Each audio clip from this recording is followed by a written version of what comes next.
கோலார் தங்க வயலை உருவாக்குனதே தமிழன் தான்.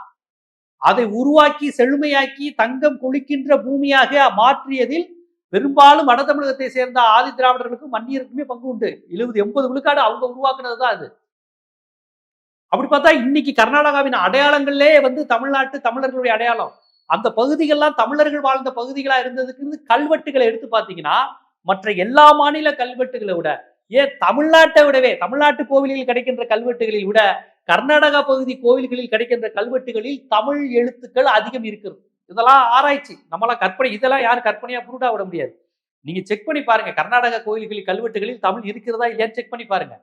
அப்ப இந்த அளவுக்கு தமிழ் மொழியோடும் தமிழ் அரசோடும் தமிழர்களோடும் குடியேறிய தமிழர்களோடும் கர்நாடக கட்டமைத்ததில் தமிழர்களுடைய பங்களிப்போடும் இருக்கின்ற ஒரு நகரமான பெங்களூருவில் இன்னைக்கு தமிழர்கள் கண்டோன்மெண்ட் பகுதியில் பிரிட்டிஷ் ஆட்சி காலத்தில் அடிமைகளாக இருந்தார்கள் என்ற வார்த்தை என்ன மாதிரியான வார்த்தை?